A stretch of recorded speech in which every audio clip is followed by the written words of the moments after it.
Assalamualaikum warahmatullahi wabarakatuh. Perkenalkan kami dari kelompok 13. Di sini kami akan mempresentasikan proyek kami, yaitu aplikasi panik buatan sebagai proyek untuk praktikum rangkaian eh, perangkat lunak. Perkenalkan, nama saya Gusti Martika Surya Maulana dengan NIM akhir 153. Perkenalkan, nama saya Muhammad Ridho Slamet dengan 3 digit terakhir NIM 006. Nah, next. Jadi latar belakang dari pembuatan aplikasi ini adalah tingginya angka kejahatan terhadap wanita dan anak di Indonesia, memunculkan kebutuhan dan akan solusi darurat yang cepat, mudah diakses, dan dapat bekerja secara senyap.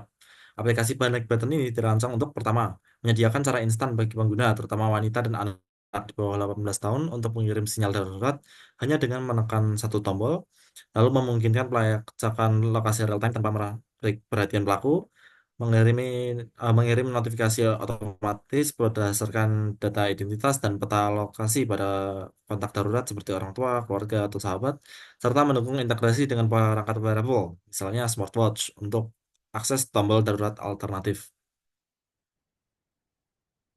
Next. Nah, di deskripsi sistemnya, sistem aplikasi Panic Button ini dirancang untuk memberikan perlindungan dan respons cepat dalam situasi darurat. Jadi dengan menyediakan Panic Button, pelacakan lokasi real time serta notifikasi otomatis kepada kontak darurat dan sistem yang menangani laporan, aplikasi ini memudahkan pengguna untuk segera mendapatkan bantuan ketika menghadapi ancaman. Selain fitur inti tersebut, terdapat pula fitur pendukung seperti mode diam, integrasi dengan wearable device, dan verifikasi identitas yang memastikan keamanan serta keandalan operasional aplikasi. Melalui pendekatan yang user-centric, sistem ini secara efektif membantu pengguna menyelesaikan masalah keamanan dan meningkatkan koordinasi dalam penanganan keadaan darurat. Next. Berikut adalah kebutuhan fungsional dan non-fungsionalnya. Untuk fungsionalnya, yang pertama, sistem harus memungkinkan pengguna untuk mengaktifkan tombol darurat dengan sekali tekan. Lalu, sistem harus mampu melacak dan mengirimkan data lokasi pengguna secara real time. Yang ketiga, sistem harus mengirimkan notifikasi otomatis kepada kontak darurat. Yang keempat, sistem harus menyediakan opsi mode diam yang memungkinkan aktivasi tombol darurat tanpa menarik perhatian. Yang kelima, sistem harus mendukung integrasi dengan wearable device untuk akses cepat ke tombol darurat. Sementara untuk kebutuhan non-fungsionalnya, yang pertama sistem harus merespons input pengguna dalam waktu maksimal 2 detik.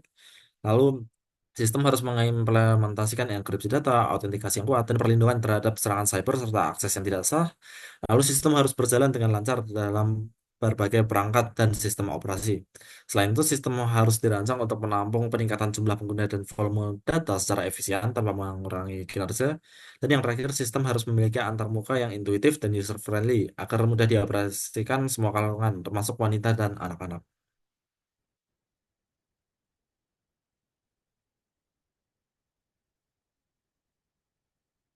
Baik, untuk selanjutnya adalah tampilan pada Figma.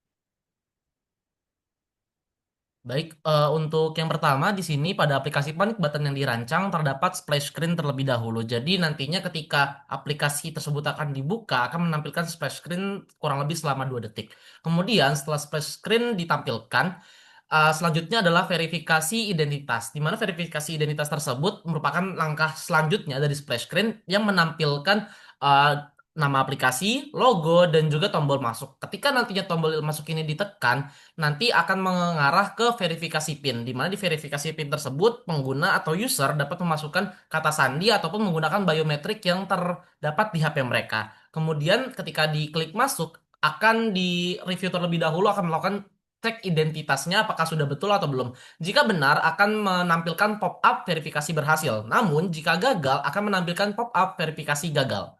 Nah, selanjutnya setelah verifikasi berhasil dijalankan akan menampilkan halaman utama yang mana halaman utama ini menampilkan logo dan juga judul Panic Button. Kemudian di tengahnya terdapat button berupa tanda seru dimodifikasi dan juga terdapat cek kontak darurat yang terhubung dengan kontak darurat di HP pengguna dan juga logo bell atau ya bell. Nah, kemudian untuk opsi pertamanya ketika kita langsung menekan si tombol darurat tersebut akan menampilkan verifikasi apakah aktivasi dengan mode darurat. Kemudian pengguna dapat memilih ya.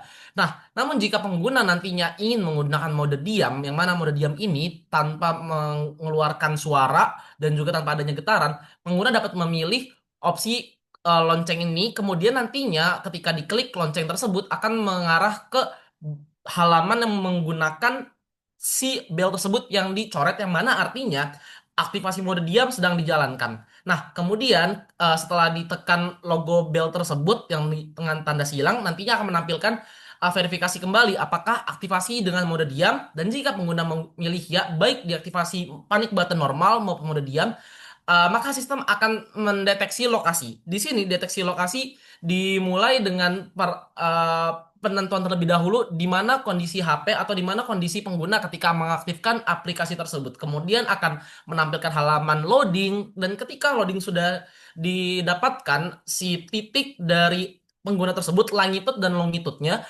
nantinya aplikasi akan menampilkan lokasi berhasil ditemukan beserta dengan titik longitude dan longitude-nya. Nah, selanjutnya di sini langkah selanjutnya adalah membuat notifikasi. Di mana membuat notifikasi tersebut akan menampilkan aplikasi yang mana menampilkan tampilan mengambil data dan lokasi pengguna, yang mana ini merupakan data dan lokasi pengguna dari si user tersebut. Kemudian notifikasi dibuat dengan berisi nama, kemudian jam ketika panic button diaktifkan, dan juga berupa lokasi longitude dan longitude-nya. Nah, ketika data pengguna berhasil diambil, maka sistem akan mengakses kontak darurat pengguna, yang mana sudah terdapat di HP pengguna masing-masing. Kemudian setelah tersebut, selanjutnya adalah mengirimkan notifikasi ke kontak darurat. Nah, ketika notifikasi berhasil dikirimkan, akan memunculkan halaman seperti ini.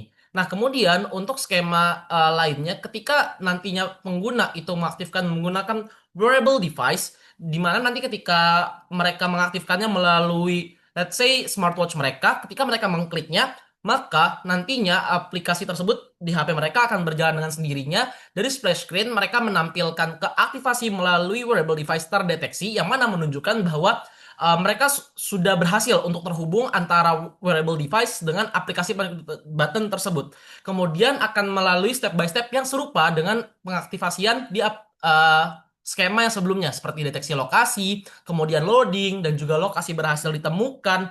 Lalu selanjutnya mengambil data dan lokasi pengguna, data pengguna berhasil diambil sebagai bentuk notifikasi, mengakses kontak darurat pengguna, kemudian mengirimkan notifikasi ke kontak darurat, dan juga notifikasi berhasil dikirimkan.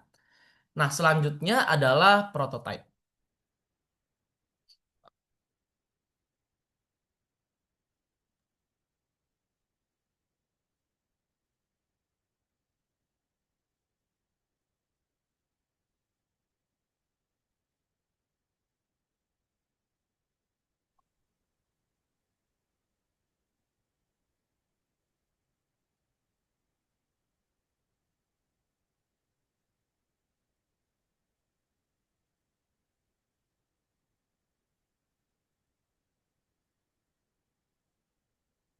Baik, Baik, ini dipersilakan adalah kepada Mas prototipenya. Wisnu. Pertama yang muncul adalah splash screen-nya, lalu ada halaman masuknya di sini, yang dimana kalau kita pencet masuk,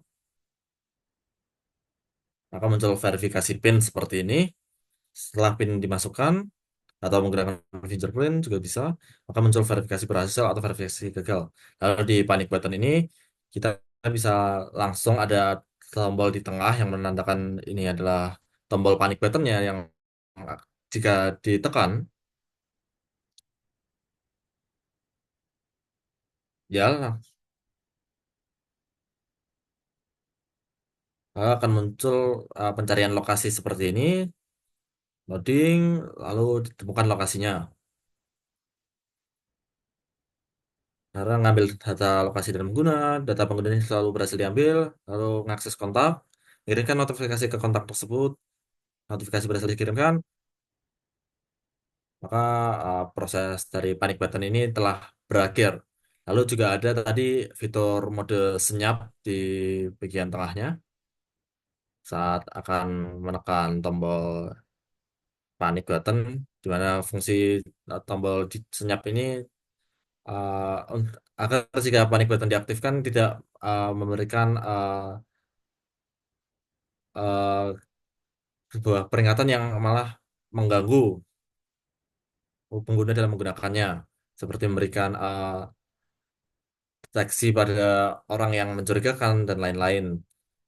Lalu misalnya di sini aktivasi dengan mode diam, ya, ya, dan begini semua eh, cycle yang dilakukan oleh aplikasi sama seperti tadi, namun bedanya adalah semua cycle yang dilakukan ini akan secara otomatis eh, dilakukan secara diam atau senyap begitu, sehingga tidak memberikan atensi ke orang yang mencurigakan jika ada di dalam suatu keadaan yang terdesak.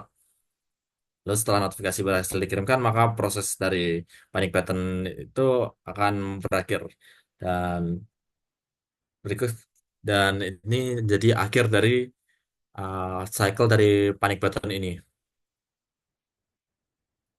Baik, sekian dari presentasi kami yang mencakup mulai dari latar belakang, deskripsi sistem, lalu penjelasan dari prototype ini.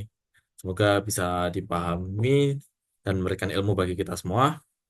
Terima kasih dari kelompok 13. Wassalamualaikum warahmatullahi wabarakatuh.